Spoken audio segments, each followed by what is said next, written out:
Buletin Didik 3 September bersama saya Zaiti Zubir. Salam hormat dan salam sejahtera. Kementerian Pendidikan KPM mengumumkan tarikh persekolahan bagi sesi pengajaran dan pembelajaran secara bersemuka kekal ditetapkan pada 3 Oktober depan.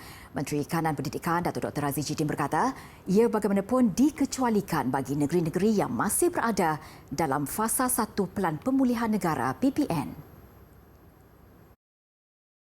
Menurut beliau, keputusan ini dibuat selepas mengambil kira pertimbangan keseluruhan faktor dari pihak Kementerian Kesihatan KKM dan Majlis Keselamatan Negara MKN. Selain beberapa perancangan dan penelitian yang mendalam bagi memastikan murid dan pelajar berada dalam persekitaran selamat. Ke arah itu, beberapa prosedur operasi standard SOP akan turut diperketatkan, namun butirannya akan dimaklumkan dalam masa terdekat.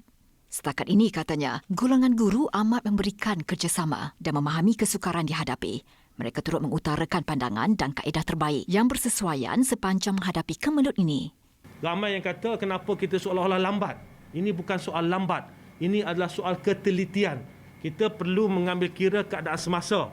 Yang ini berbeza. Apabila kita buka sekolah pada 24 Jun tahun lalu, pada waktu itu kes tak banyak. Tapi vaksin tak ada. Masyarakat kita tidak divaksinkan.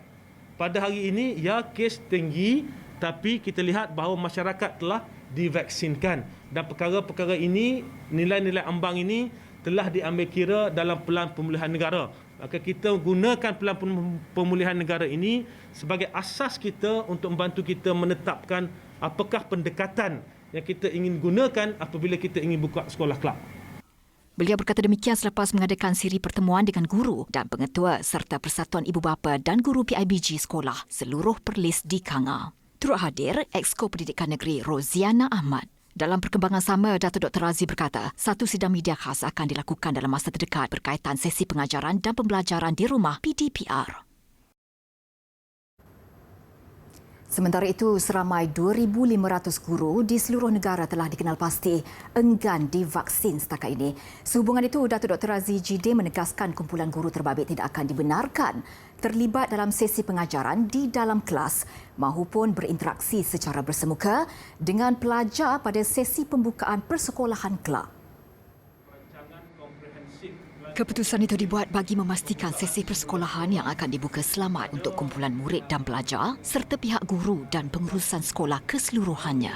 Ya, guru-guru yang tidak divaksin apabila sekolah dibuka kelab, mereka tidak boleh berada mengajar di dalam kelas atau berinteraksi dengan pelajar. Pihak KPPM akan keluarkan garis panduan tugasan untuk guru-guru yang tidak divaksinkan ini, dan pada masa yang sama kita sedang berbincang dengan pihak Jabatan Perkhidmatan Awam JPA tentang apakah tindakan yang boleh diambil kepada guru-guru yang masih belum divaksinkan ini. So kita masih ada peringkat perbincangan. Menurut beliau, faktor kesihatan dan tidak yakin antara alasan kumpulan guru terbabit menolak menerima suntikan vaksin COVID-19. Ketika ini, penelitian lanjut berhubung kaedah dan tugasan yang akan dilakukan kumpulan guru berkenaan pada sesi persekolahan berlangsung juga sedang direncanakan pihak Kementerian Pendidikan. Berdasarkan rekod, 96.7% guru di seluruh Malaysia telah menerima vaksin dos pertama, manakala 85.26% telah menerima suntikan dos kedua. Bagi kalangan pekerja perkhidmatan sokongan melibatkan pengusaha kantin, pekerja pembersihan dan keselamatan pula, sebanyak 89.35% telah menerima suntikan vaksin dos pertama, manakala 73.1% sudah menerima dos kedua. Bagaimanapun, jumlah peratusan berkenaan dijangka meningkat menjelang tarikh pembukaan sekolah pada awal Oktober depan. Sebagai usaha berterusan ke arah mempersiapkan murid-murid berkemahiran tinggi dalam teknologi maklumat, Kementerian Pendidikan menganjurkan pelbagai program khususnya buat para guru.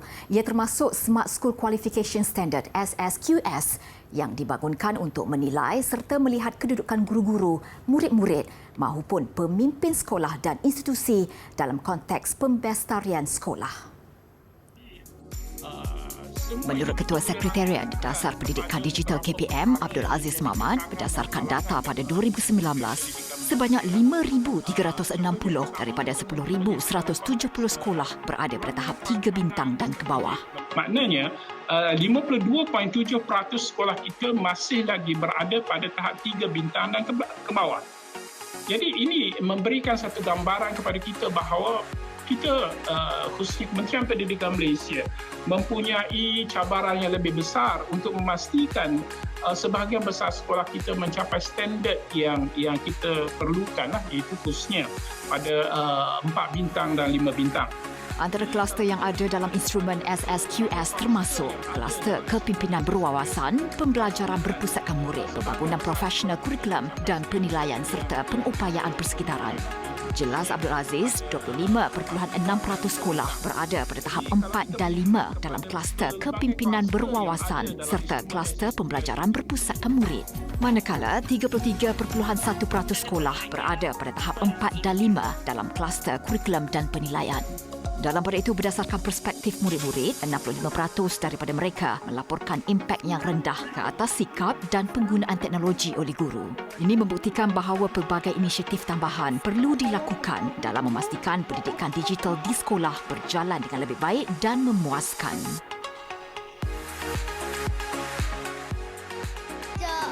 Demimu Malaysia, terimalah.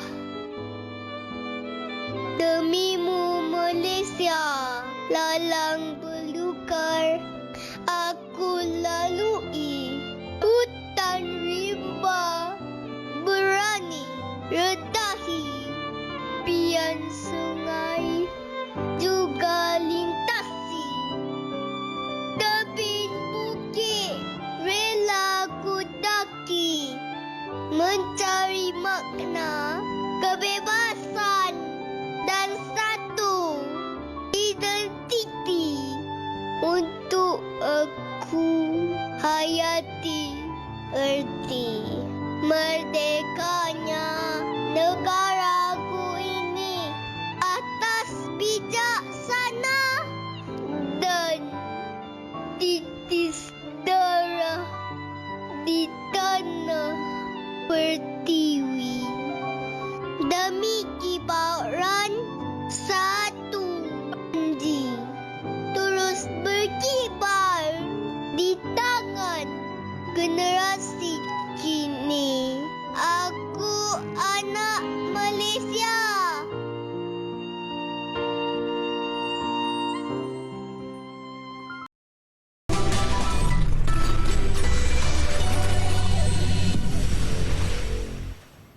Bersua kembali, Universiti Teknologi Mara UiTM menerima Naib Chancellor wanita pertama iaitu Profesor Dr. Roziah Muhammad Janor.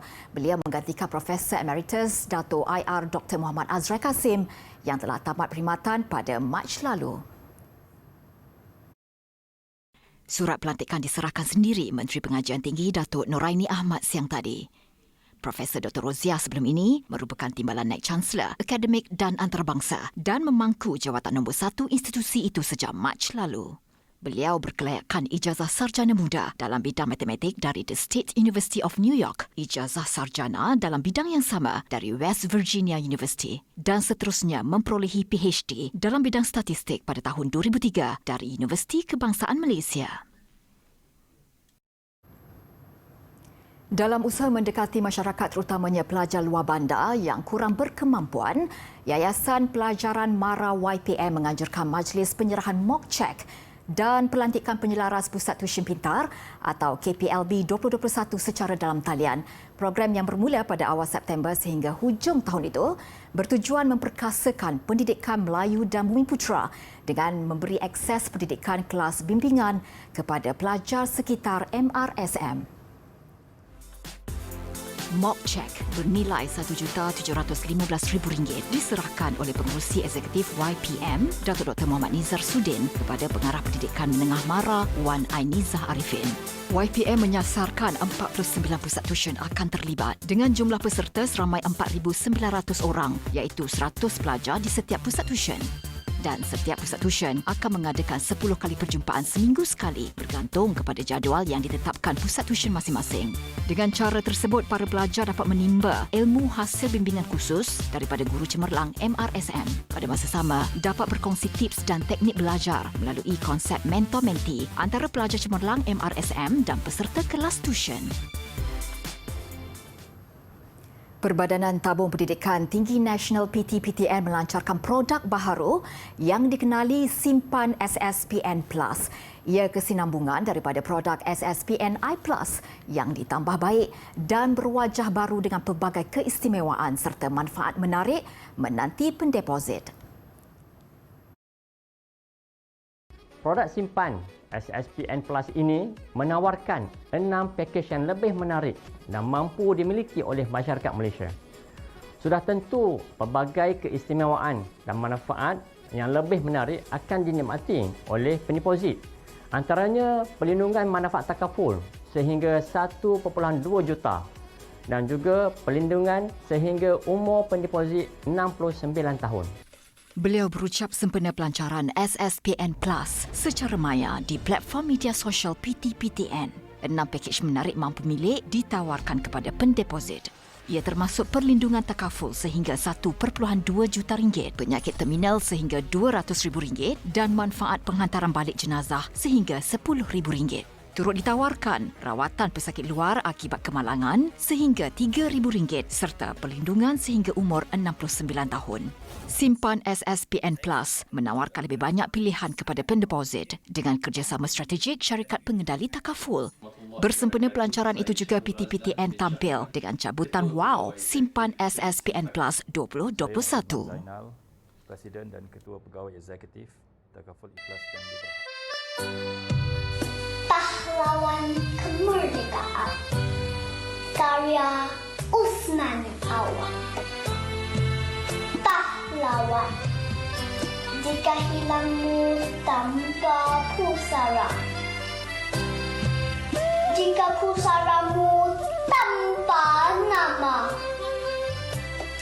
jika namamu tanpa bunga, penjajah menyatakan engkau terhaka, maka engkaulah pahlawan yang sebenarnya. Gema seabad silam, English datang meredam, paham bersama peluru, bersama senapan, membunuh, menangkap setiap perjuang. Sungai Semantan berubah merah, bukan sarap hilir ke Kuala, bukan rakit mudik ke Hulu, arus merahnya menjulang mayat. Pahlawan bangsa, pahlawan rakyat, tujuh liang, dadanya tersayat.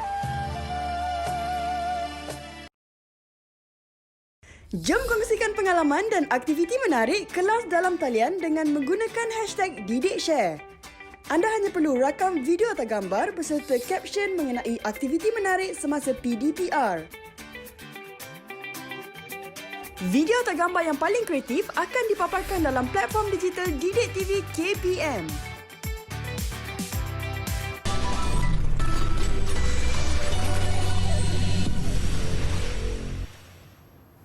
Prestasi peserta Bukan Melayu bagi pertandingan pidato rukun negara peringkat kebangsaan merebut piala Tuan Yang Terutama yang di-Pertua Negeri Melaka amat memberangsangkan. Menurut Ketua Juri kategori Bukan Melayu Habibah Jaafar, mereka menggunakan bahasa Melayu yang amat baik walaupun daripada latar kaum yang berbeza. Lebih menarik, ada peserta yang turut memasukkan elemen pantun dan mutiara kata dalam pidato mereka bagi menunjukkan ketinggian bahasa yang dikuasai. Sebanyak 49 video yang diterima untuk dinilai kategori berkenaan membabitkan peserta berusia 19 hingga 59 tahun. Habibah bagaimanapun berkata pihaknya juga menghadapi kesukaran menentukan sama ada pemidato benar-benar menghafal skrip pidato atau menggunakan prompter ketika menyampaikan persembahan. Antara langkah yang diambil juri dalam membuat penilaian adalah melihat kepada penghayatan peserta ketika merakamkan video sebelum dihantar untuk penilaian. Bertemakan rukun negara sebagai prinsip perpaduan demi kejayaan dan kestabilan rakyat, pertandingan ini melibatkan 5 kategori, iaitu sekolah rendah, sekolah menengah, institut pengajian tinggi, Bukan Melayu dan awam. Hadiah bernilai antara RM300 hingga RM5,000 menanti pemenang bagi setiap kategori.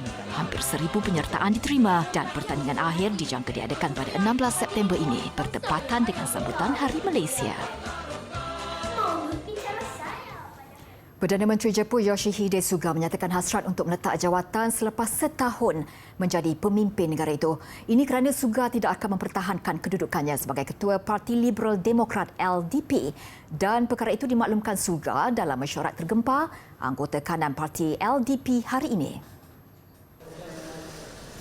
Suga tidak merancang untuk mencalonkan dirinya dalam pemilihan parti yang bakal berlangsung pada akhir September ini. Justru membuka ruang kepada calon lain bertanding dan mana-mana individu yang dipilih sebagai pemimpin LDP memiliki peluang besar untuk dilantik sebagai Perdana Menteri kerana dominasi parti itu di Parlimen. Fumio Kishida yang merupakan bekas Menteri Luar Jepun akan bertanding merebut jawatan Ketua Parti LDP. Beliau sebelum ini mengkritik tindakan Suga dalam menguruskan pandemik COVID-19 di negara itu.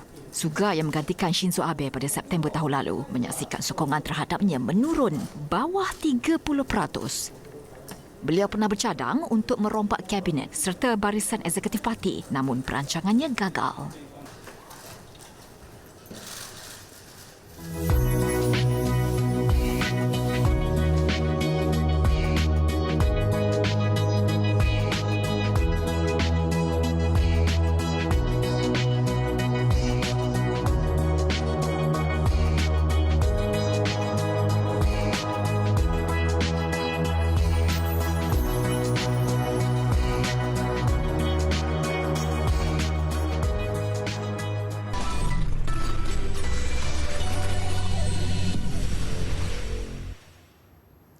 Kelaporan Sukan Tamasya Paralimpik Tokyo 2020.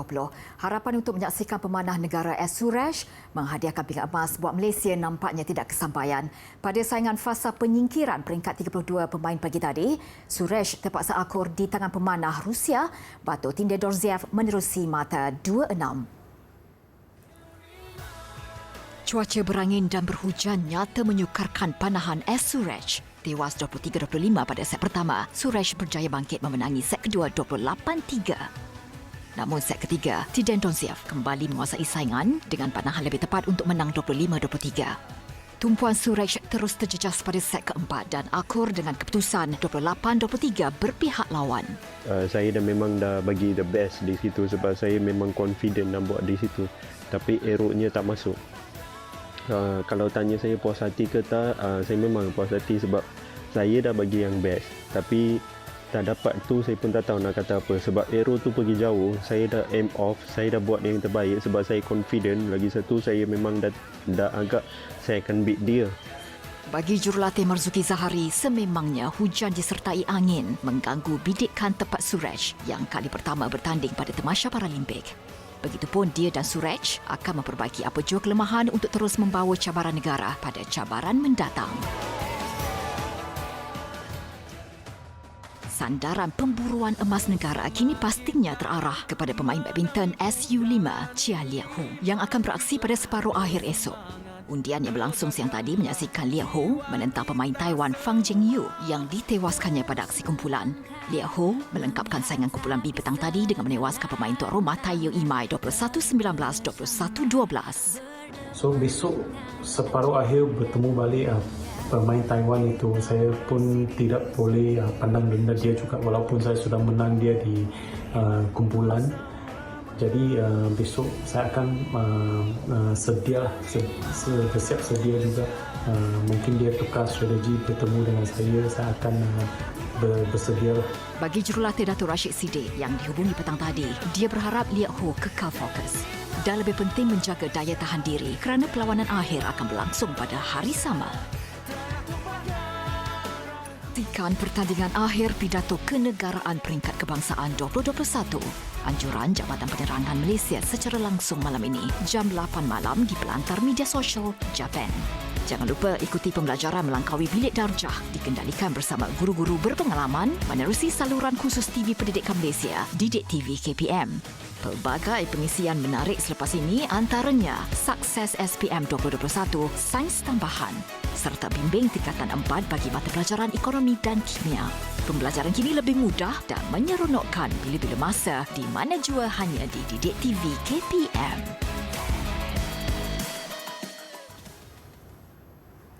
Visual gelongso air sejauh 616 meter mengakhiri buletin didik malam ini.